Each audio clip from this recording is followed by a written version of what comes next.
The second I hit enter on the account query, Lucy's face went ghostly white across the desk, her perfectly manicured hand gripping the edge like it was the only thing keeping her from falling apart. "Kaylee," she whispered, her voice cracking in a way that no boss should ever speak to an employee. "How did you find it? You. After all these years." I froze, the cursor blinking on the screen like a heartbeat. This was supposed to be routine. A quick check on the suspicious vendor payment flagged in the quarterly audit at Harrington Finance in downtown Chicago. I'd only been here 3 weeks, transferred from the Milwaukee satellite office because they needed extra hands on compliance, and the last thing I expected was my new director, Lucy Harrington, to look at me like I'd dug up a grave. But those hazel eyes, sharp, professional, untouchable in every board meeting, now burned with something raw and familiar. We weren't strangers in this glass-walled corner office overlooking the Chicago River.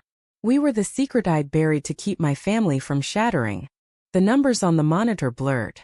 The account was labeled KH Legacy Fund, with monthly wire transfers routed through the firm's books to an address I knew too well. My parents' house in the suburbs, the same mortgage that had been drowning them since Dad's layoff 5 years ago. It wasn't company money. The routing codes traced back to personal accounts. Lucy's accounts. "What the hell is this?" I demanded, voice low because the open plan floor outside her door buzzed with analysts pretending not to notice the tension. "Why are you paying my family's bills behind my back?" She sank into her leather chair, the city skyline behind her suddenly too bright, too indifferent. "Because I never stopped, Kaylee. Even when you walked away." The words hung there, heavier than the audit report stacked on her desk. My mind spun back 8 years to Northwestern University, to late nights in the art building where Lucy, then just Lucy Hale, had painted my portrait in stolen moments, her fingers brushing mine with promises we both knew could destroy us. We were 19 and 21, two girls from conservative families who found each other in the shadows of a campus that still whispered about those kinds of girls. I had loved her with everything I had, until my parents found the letters hidden in my dorm, until they sat me down and laid out the choice. End it, date the boy from youth group, keep the family name clean, or lose the roof over my brother's head, lose college funding, lose everything. I chose them. I told Lucy it was over in a rain-soaked parking lot, watching her drive away without looking back. I convinced myself the pain would fade. Now the pain was staring at me across polished mahogany, dressed in a tailored navy suit. Her blonde hair pulled into the same elegant knot she'd worn the day I interviewed here. Coincidence? Or had she engineered my transfer? "I changed my last name after graduation," she said quietly. "I's never leaving mine. Harrington was my mother's side. I built this place to prove I could survive without hiding who I was.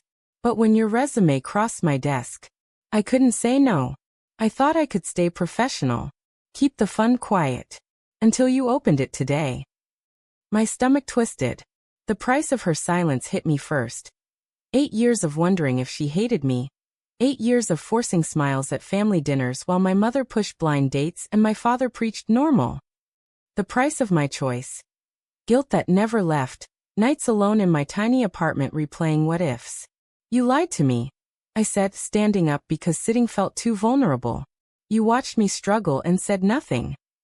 Outside, a colleague glanced our way, and I forced my face neutral. Corporate Chicago didn't forgive slips like this. One rumor of favoritism or worse, of something personal, could end both our careers in a city that still judged women like us behind polite smiles. Lucy stood too, close enough that I caught the faint scent of her perfume, the same one from college. It wasn't a lie. It was protection.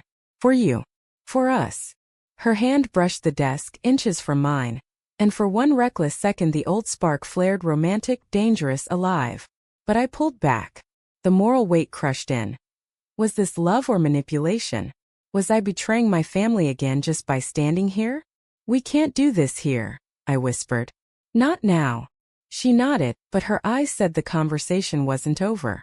By the time I left her office, the audit report in my hands felt like evidence in a trial I hadn't agreed to face. My phone buzzed as I reached my desk, Mom asking if I'd met the nice accountant she'd set me up with for Friday. The lie I typed back tasted like ash. One account check had ripped open the past, and the decisions waiting in the days ahead would force me to pay prices I wasn't sure I could afford anymore. The rest of that afternoon dragged like sandpaper across raw nerves. I buried myself in spreadsheets, cross-checking every other vendor to make the Kitsch Legacy Fund look legitimate on paper, but my focus kept fracturing every time Lucy walked the floor. She moved with the same quiet authority that had drawn me to her in college, confident, composed, but now I saw the cracks. The way her shoulders tensed when she passed my station, the brief pause before she answered a junior analyst's question. By 4 o'clock the office buzzed with end-of-day chatter, and I slipped out early, claiming a migraine to anyone who asked. The truth was simpler. I couldn't breathe the same air as her without remembering the girl who'd once traced our future on my palm like it was guaranteed. We met at the cafe on Michigan Avenue like she'd texted, the one tucked between high-rises where the noise of traffic drowned out secrets. Lucy was already there, 2 lattes on the table, her blazer draped over the chair. Under the warm pendant lights her face looked exhausted, beautiful in a way that still twisted my heart. "I owe you the full story," she said before I even sat. "No more hiding." She told me how after our breakup she'd transferred to Northwestern's Evanston campus, changed her name legally to distance herself from the Harrington family money that had always come with strings. Strings like expectations to marry well, produce heirs, stay straight for the boardroom image. She'd poured everything into building Harrington Finance from a small advisory firm into the powerhouse it was now, all while quietly tracking my life through public records and old mutual friends. The fund started small, just enough to cover my parents' first missed mortgage payment after Dad lost his job. "It was never charity," she insisted, voice steady but eyes pleading. "It was atonement. For leaving you to carry the weight alone. For not fighting harder when your family forced your hand." I listened, coffee growing cold, the moral tangle tightening. Part of me wanted to hate her for the secrecy. 8 years of silent support while I dated men I didn't love, while I smiled through church events and family vacations pretending the ache didn't exist. But another part, the one that had never truly let her go, felt the old connection snap back into place like a live wire. "You could have told me," I said finally, the words sharp with years of unanswered questions. "When I graduated, when I moved back to Chicago. Why wait until I walked into your company?" Lucy's answer came slow, each word weighed. "Because you chose them, Kaylee. I respected that choice even when it broke me. Telling you would have forced you to choose again. And I couldn't bear being the reason your family turned their backs." The price she had paid hit harder then. Lonely board meetings where she laughed at straight jokes, quiet nights in her Lakeshore Drive condo staring at the city lights wondering if I was happy. My price. The slow erosion of self, the way I'd started believing the lies I told my reflection every morning. Outside the cafe, rain began to slick the sidewalks, mirroring the storm inside me. We walked without touching, 2 professional women in heels and suits, but the tension crackled. "What now?" I asked at the corner where our paths split. Lucy stopped under the awning, rain drumming above us. "We decide together. Slowly. No pressure." But pressure was already here. My mother's texts lighting up my phone about Friday's setup date. The office gossip mill that would spin any unusual meeting into scandal. Back in my apartment that night I paced, replaying every glance from the day. The inner conflict tore deeper. Loyalty to the family that had raised me, or the woman whose love had once felt like freedom.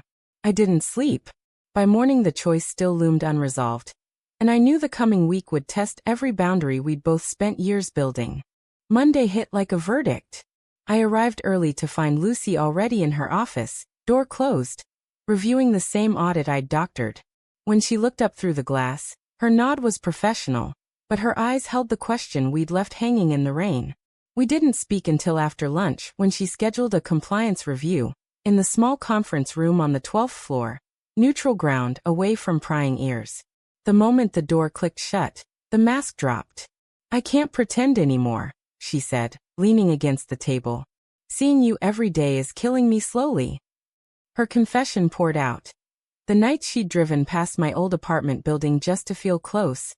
The way she'd promoted my transfer because the Milwaukee office was struggling, and she needed an excuse. The fund wasn't just money. It was her way of keeping a piece of me without crossing the line I'd drawn. I sat across from her, heart hammering against the moral wall I'd rebuilt. "This isn't fair to either of us," I replied, voice cracking. My family still thinks I'm the daughter who came to her senses. If they find out. The words died because we both knew the cost. My brother was in his senior year of high school now. One whisper of scandal and the college fund my parents had scraped together could vanish under their shame. Lucy reached across the table, not touching, just close enough that the old electricity sparked. I would never ask you to choose again. But I can't keep paying in silence while you pay in lies. The romantic pull was undeniable, her eyes softening the way they used to when we'd hide in the library stacks, but reality crashed harder. Corporate policy frowned on relationships, and Chicago's finance world thrived on whispers. One leaked rumor and promotions, reputations, everything could burn. That evening my mother called, voice bright with the setup date details. He's perfect for you, Kaylee, stable, church-going, just like you wanted after college. I lied through my teeth, promising to go, while Lucy's text buzzed in. Dinner at my place? Just to talk. No expectations. I went. Her condo overlooking the lake was minimalist, elegant, everything I remembered her taste to be. We cooked pasta together like old times, laughter breaking through the tension. And for 2 hours the world outside faded. When she brushed a stray hair from my face, the gesture felt like coming home. But as I left, the guilt returned full force. Driving home I realized the real conflict wasn't love versus family, it was the price of honesty. How much of myself had I already sacrificed? And how much more would Lucy have to lose if I let this bloom again? The week blurred into careful dances. Stolen glances in meetings, late-night texts that never crossed into dangerous territory. Yet the pressure mounted when a junior analyst mentioned something off about the KH account in passing. Lucy covered it smoothly, but the look she gave me afterward said the clock was ticking. By Friday I canceled the blind date with a vague excuse, earning my mother's disappointed sigh. The moral line was blurring faster than I could redraw it. And I knew the confrontation we both feared was only days away. The rumor started small, the way these things always do in offices full of ambitious eyes. By Wednesday someone had noticed Lucy and I leaving together after hours twice in 1 week. By Thursday the water cooler talk had twisted into Harrington's playing favorites with the new transfer. I overheard it in the break room. The words laced with the kind of judgment that made my stomach drop.